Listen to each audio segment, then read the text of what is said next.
apapun. Kemudian ada ilmu-ilmu yang bersifat mutawatir. Terus kemudian ada al-hiss, al-mustadrak, common sense, dan lain-lain.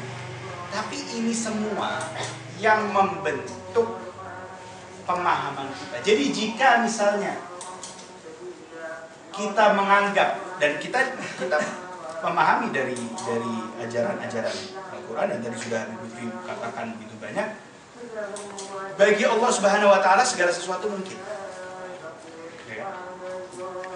Tidak ada kepastian dari sudut pandang manusia atas apa yang dilakukan oleh Allah Subhanahu Wa Taala. Tidak ada yang jauh oleh Allah Subhanahu Wa Taala. Semuanya menjadi mungkin. Apa yang tidak sampai ke akal kita, itu berarti itu keterbatasan akal kita dan keterbatasan epistem kita. Oleh karena itu, realitas hakikat alam semesta itu harus dipisahkan dari cara kita memahami alam semesta. Artinya apa? Misalnya begini, api panas. Ya, api panas. Oke, pertanyaannya, apakah api itu panas atau api itu panas buat saya?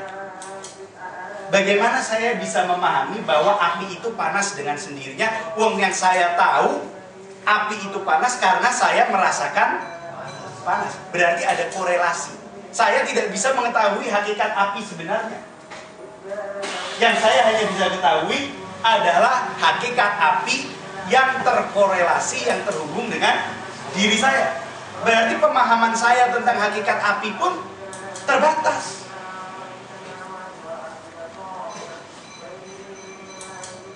Salju dingin. Saya tahu salju dingin karena bukan saya tahu bahwa salju itu dingin, karena saya merasakan bahwa salju itu dingin. Nah, berarti di sini letaknya cara kita memandang dan apa yang kita anggap selama ini sebagai logika belum tentu adalah logika. Itu hanya postulat yang terbangun atas pengalaman pribadi kita. Dan ini Imam Ghazali sudah bicara dari awal panjang lebar mengenai yang disebut dengan occasionalism ini. Yang disebut bahwa itu gelas kalau misalnya dibanting pecah. Itu kata Imam Ghazali, itu bukan ada hubungan sabab musabab antara gelas dan pecah. Tapi karena itu adalah dampak psikologis saja kalau menurut Imam Ghazali. Dan ini memang posisi Asy'ariyah. Ya kan? Karena saya sudah melihat gelas itu setiap dibanting dari kecil sampai tua selalu pecah, maka saya menganggap bahwa ada hubungan logika antara gelas yang dilempar dan pecah. Tetapi mungkin logika itu tidak ada. Karena di dalam alam semesta yang ada adalah rahmah ilahiyah. Yang segala sesuatunya mungkin. Walaupun memang ada hal-hal yang pakem, sebatas pakem karena kita selalu terbiasa dengan itu. Dari sini Imam Ghazali bisa menjelaskan adanya mukjizat, karamah, khawarij, dan lain-lain. Berarti dan sebenarnya sekarang kita sudah mulai memahami itu. Tapi saya nggak ngerti kenapa kok ilmuwan-ilmuwan kita ini di Indonesia masih susah menerima, dan banyak kaum muslimin juga masih susah menerima bahwa masalahnya bukan masalah ini logis atau tidak logis, tetapi masalahnya kaidah atau postulat logika mana yang kita gunakan. Sehingga kalau misalnya tadi Habib Lutfi mengatakan logika itu harus diimankan, itu berarti kalau misalnya kita beriman kepada Allah Subhanahu wa Ta'ala dengan segala kebesarannya, dengan segala kemuliaannya, dengan segala gudrah dan iradah dan lain-lain itu, berarti itu artinya kita sebenarnya percaya bahwa segala sesuatu itu tidak ada yang sulit bagi Allah Subhanahu wa Ta'ala. Sehingga logika kita pun, dan logika yang sudah beriman itu harusnya malah logika yang jauh lebih terbebaskan dari pungkungan logika yang selama ini ada. Karena buat kita segala sesuatu mungkin.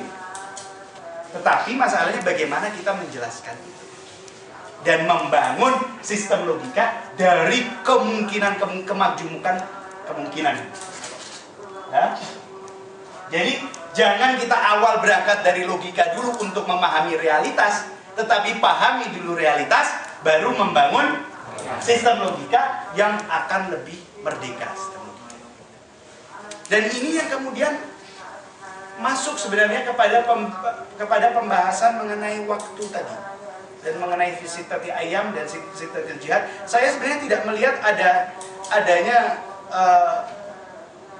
adanya perbedaan atau kontradiksi antara Sittati Ayyam dan Sittatil Jihad. Karena kalau tadi Habib Lutfi sudah mengatakan dan menjelaskan dengan apa yang beliau sebut sebagai afla, wa kullun fi falakin yasbahun, itu kita teringat pada definisi waktu.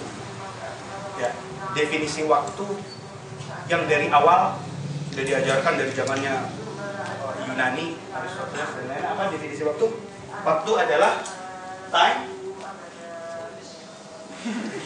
Time is matter over motion.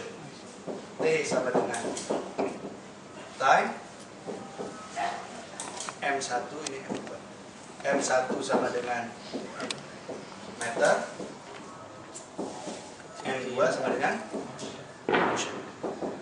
Waktu adalah matter, apa matter bahasa Indonesia? Kejadian. Bukan. Enggak. Benda atau substansi materi. Materi over motion dibagi dengan gerak. Bisa dikatakan adanya waktu kalau ada gerakan. Bisa dikatakan adanya waktu kalau ada gerakan. Seperti kita sekarang memahami waktu karena ada gerakan bulan, matahari. Jika kita memahami penciptaan yang tadi Habib katakan seperti center itu terus keluarga itu menyebar, itu pada saat menyebar, baik itu menyebar ke infinitas barat, infinitas timur, infinitas depan, infinitas belakang, infinitas atas, infinitas bawah. Karena tadi Habib mengatakan tidak ada batasan dari jarak, itu berarti sudah ada gerak. Ya kan, pada saat Allah SWT menciptakan sesuatu, apa yang diciptakan itu kan bergerak. Ya kan, itu ada gerakan. Penciptaan adalah gerakan. Nah, berarti kalau misalnya ada gerakan di 6 arah, berarti ada waktu di 6 arah. Sittati Ayyam. Tetapi juga yang menarik dan yang penting untuk dipahami adalah tidak ada, dan ini juga terungkap dalam Sittati Ayyam seperti yang sudah ngomongnya, bahwa kita harus betul-betul menghilangkan segala persepsi bahwa waktu itu satu dan tunggal. Tidak ada yang namanya ketunggalan waktu, tidak ada yang namanya ketunggalan waktu.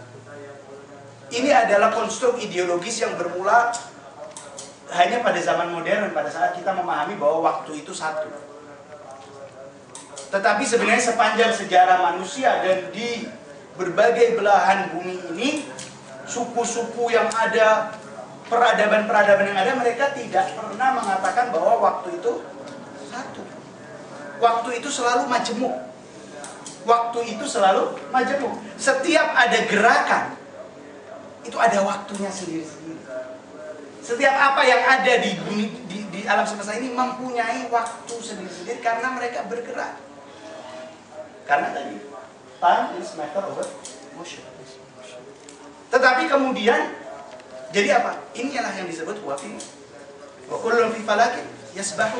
Segala sesuatu yang ada di alam semesta, tapi bukan hanya di alam semesta, semua molekul, partikel yang paling kecil pun yang sampai sekarang dibilang apa? Neutrino. Itu partikel kata yang paling kecil, subatomic partikel yang paling kecil. Itu mempunyai, karena dia bergerak, dia mempunyai waktunya sendiri. Tetapi kita karena memudahkan kehidupan kita, disatukan ada satu waktu yang kita semuanya pakai. Karena kalau misalnya semuanya ngikutin waktunya masing-masing, bagaimana kita mau kerja, bagaimana kita mau ketemu orang, dan lain-lain. Walaupun sebenarnya molekul-molekul yang ada di dalam diri kita, sel-sel yang ada di dalam, semuanya mempunyai waktunya sendiri-sendiri, mempunyai peredarannya sendiri-sendiri. Nah, ini yang kemudian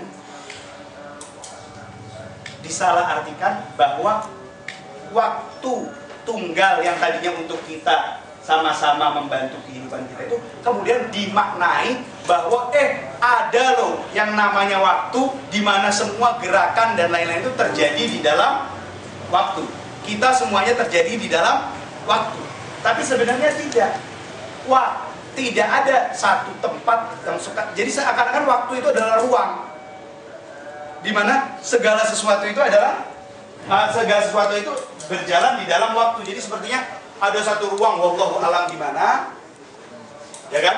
Yang mana ini semua partikel, semua yang ada ini masuk. Nah, ini ruangnya disebutnya waktu. Baik itu waktu dianggap seperti dari awal sampai ke depan sampai akhir atau dan lain. Tetapi kalau kita mengikuti tadi yang diajarkan oleh Nabi, sebenarnya bukan ada waktu begini, tapi bahwa ini semua adalah waktu. Ada kemajumukan yang luar biasa. Cuman kita menganggap untuk memahami semua itu, kita anggap ada satu. Jadi waktu itu selalu terkait dengan gerak. Waktu itu selalu terkait dengan perubahan. Karena kalau ada gerak berarti ada perubahan. Ya kan? Jadi itu pertama-tama yang saya rasa harus kita pahami. Jadi tidak